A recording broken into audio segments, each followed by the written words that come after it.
Hi, welcome to the Bathtub, where when you hear this immortal theme music, and we shut it off really quick because we're afraid of being sued. You know, this is the post-COVID edition of New-Bop-A-Lula. It's a title that means nothing except that I get to play a little bit of that song. Gene Vincent's ghost has yet to sue us. He's unlike Tweety Bird, who has no sense of humor at all. Tweety and her bastard lawyer, Rudy Giuliani, they're just bastards. They make a fuss every time I run they're singing in the bathtub. But Gene Vincent's ghost, nothing. I don't hear a word out of him. So we're going to keep using it until we do hear from him. This is basically the episode where we just look at books that people in the book publishing business sent me for various reasons, and I feel that since they're new books, it would be cool to look at them. Some of them I don't know anything about. I don't know a lot about I don't know a lot about a lot of things, and I know very little about a few things. That should be my motto. I know nothing about a lot of things, and I know very little about a few things. It's the old masturbator, and we're gonna look at some new books. I got a huge stack here. Normally, can I show you? I don't know. Can I show you the stack? There you go. Look at that stack of new books. That's all new books. Look at that. What are these people doing? They send them to me, and sometimes it's for reviewing, and I do try to review them. And then I always say if I can't review them, I'll show them on this pointless, ridiculous show. Can't even call it a show. Unpixelated Water. Dodo, the unpixelated butt. That's the butt of our famous parakeet. She's going through her second childhood. She stopped laying eggs, and she's happy to be alive, just like me and Lucy as we're getting over our stupid COVID. Anyway, let me show you some books, most of which I know nothing about. We're going to do a couple by our good friends at Tachyon. We love the publishers Tachyon, if only because they publish Tom Dish. I love Tachyon Publishing, and I don't know much of their current list, but I think they're very smart.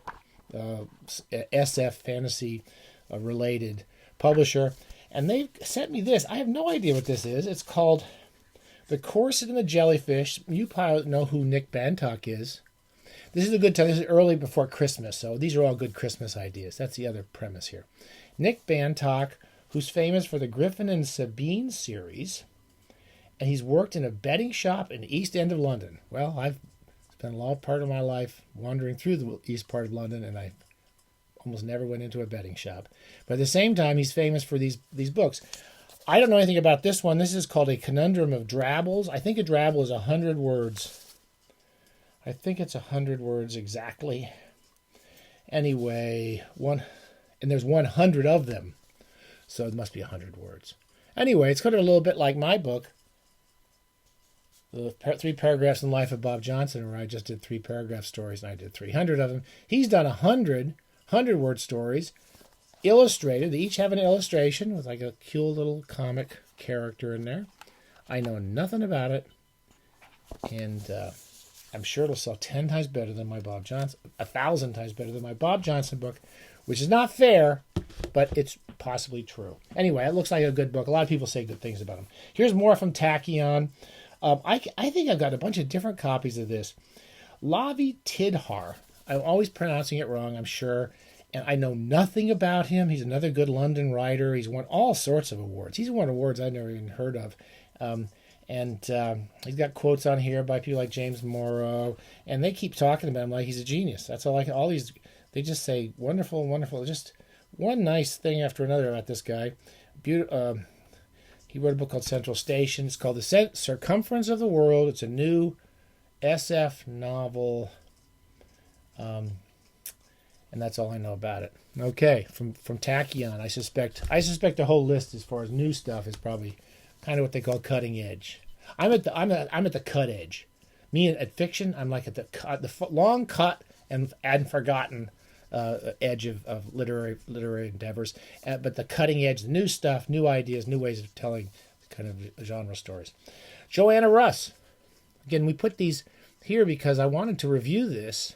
I've written about Joanna Russ. It's in my essay on her is published in the Reading Great Books in the Bathtub book. And it's got Female Man, We Who Are About To, On Strike Against God, which is that the book of essays? I think, I don't remember now. No, maybe not. The Complete Alex Stories. No, so this does not have the essays in it. I don't think it does have the essays. I think On Striking Against God it says it's a long out of print coming out novel. Coming out, I guess, as a lesbian writer. Anyway, I like Joanna Russ personally, and I liked her work. She's a very, very brilliant, kind of challenging, interesting writer from the 70s. And the book that's not in here, it's not included, is the really weirdest, one of the most memorable books I read as a kid was, and I still don't know if I understood it or if it's a great book or if it's a complete mess, is her book And Chaos Died. I'm very disappointed that's not in here and that there's not essays in it. Anyway, it's good old Library of America. We love Library of America. What a beautiful copy. I prefer the old paperbacks, you and me, the vintage paperbacks. But wow, what a cool, beautiful edition. It has Picnic on Paradise and the Alex Stories, which is probably the best place to start if you don't know Joanna Russ's quite remarkable and unusual work. This is our friends at Calamari Press. It's kind of laid out kind of like everything at Calamari. They're kind of very surrealistic, Dada-esque stuff. It's called Red Earth, Michael Salu. If you like really Dada-esque kind of weirdly paginated and typographically unpredictable books, and I don't know anything about it because they don't, I mean, it's perfectly sensible. They don't give you like an introduction telling you much about it, except that it's called Red Earth by Michael Salu. There's an afterword in there. Anyway, they do kind of cool looking books, old Calamari, and if you like really kind of really experimental stuff, you might try them. Here's a book I keep hearing from the publisher here. It's called Mean Boys. And all I can tell you is it says, for readers of Monsters and Gay Bar, a ferocious inquiry into art and desire, style and politics, madness and salvation, and coming of age in our volatile, image-obsessed present. And it says, Jeffrey Mack is a queer Chinese-American writer whose work has appeared in The Guardian, Artforum, The Nation, also good places, Art in America, Interview, Spike, Guernica, etc. It's a memoir and essays, and it's about, I guess, growing up with Mean Boys Stomp the Runways. I don't quite know much about it. So it looks like it's growing up in the fashion world a bit. And anyway, I don't know anything about it. Bloomsbury Press, Jeffrey Mack, and it looks like an interesting memoir. Here's a book by one of our buddies. This would go nicely nepotistic if we were dividing it up anymore. Our buddy, personal buddy, John Andrew Frederick. We love John. He's a complete crazy. He's excessively productive. John Andrew Frederick, and he's kind of all the brains and beauty of the Black Watch. Really, really fun independent rock band from L.A. And he does an album every 6-8 months, it seems. And it's just beautiful songs, beautiful lyrics, very funny lyrics. This is the third of his books of The King of Good Intentions. And it's about being in the independent rock scene and about the loves and losses of a character who's sort of vain, selfish, artistically driven musician writer, which sounds a little bit like John Andrew Frederick, but I don't know if there's any similarities to that. Anyway, great guy, great writer, very funny. I mean, you can pretty much, if we had time, almost open any paragraph in a writer like this guy, and I have to say every paragraph sparkles. There's something happening. And I have to say I don't find that in most writers these days. I find they're, maybe if you read the whole book, you can pretty much open up any paragraph is interesting. Here's a book, and again, a lot of these are books I had sitting here trying to review. I don't know much about it, except this is a new biography of George Eliot. And it's about her changing and creating the persona of George Eliot. And it's called The Marriage Question, Claire Carlyle. I believe it was published to good reviews in England last year, but this just came out recently, 2023. Anyway, if you're interested in George Eliot, one of the nice things is just showing you books because you may not know it came out. George Eliot's Double Life by Claire Carlyle. I would like to, this is kind of on my shelf. I wanted to read a review. Here's more. Okay, here's another copy. This is the finished copy. Oh, this is the advanced reader copy of Lavi Tidhar. They're really pushing this book, The Circumference of the World, And the people at Tachyon are not dumb, so it's probably worth checking out if you're big into modern SF, the latest, the cutting edge. Not where I am. This is called the long-awaited sequel to Hild. It's called Mennywood. This is also by, this is by FS&G. So it's nothing to do with Tachyon. It's the long-awaited sequel to Hild, bigger, bolder, bloodier, and even more medieval than the beloved original. So it was beloved and bloody.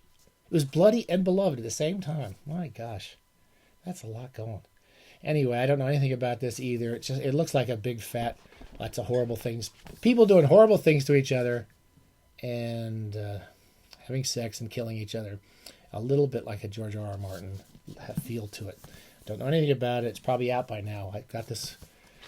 When's this supposed to be published? Blah, blah, blah, blah. Soon. It may be out already. Nicola Griffith. Nicola Griffith. Name's familiar. We're going to keep moving. We've got a lot to do here really quickly. We've already talked. We already did a whole episode on the remarkable and fascinating and kind of humanly beautiful Andrei Platonov, and you say Platonov, I say Platonov, and it's Shevengor, his masterpiece, or what many people consider his masterpiece, and his biggest book, published by New York Review of Books in America, and there's also if you're in England, I believe it's published by Christopher Sinclair's old place, Harville, I believe. Anyway, and the wonderful Chandler collective of translators. Anyway, there's the finished copy from NYRB. If you have friends interested in Russian literature, there's a good Christmas present. That's a cool book. Here's a book I'm still trying to review. There's a couple. This is called Midnight Rambles, H.P. Lovecraft in Gotham. It's from a university press.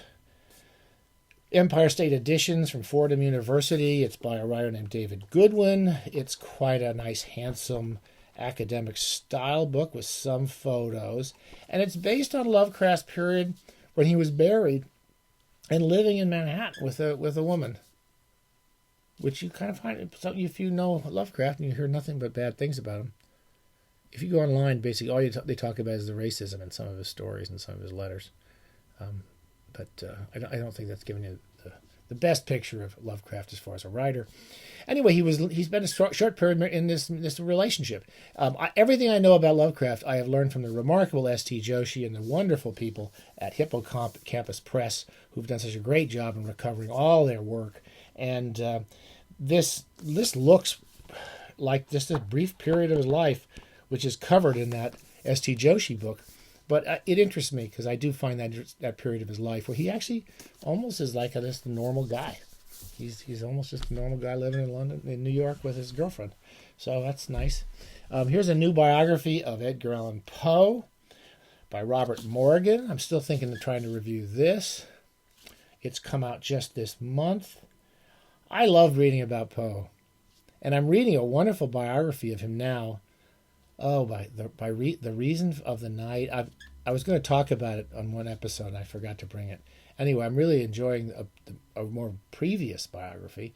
But there's been a lot of good biographies of Poe. We've put on one of my top ones was Kenneth Silverman's book from the early 90s. Is one of my favorite biographies of all time. But his stories are always really quite good. His life is very fascinating and kind of sad. I'm enjoying this one about By Reason of the Night, which is focusing on the science of the period of Poe and Poe's intersection with kind of this new Enlightenment scientific advances of the mid 1800s and their connections with Poe. And I'm really enjoying it because it's a little less of he was a screwed up guy. And I don't know anything about this volume, but it's a new biography of Poe. And if you have a friend who's into Poe, cool. I like Poe. I wanted to review this. This is one of the coolest books I got in the past couple months. This is coming out, is this the English edition? There's a British edition, and this is Reaction Books, and I'm pretty sure that's the London one. And it's coming out from an academic press in the U.S.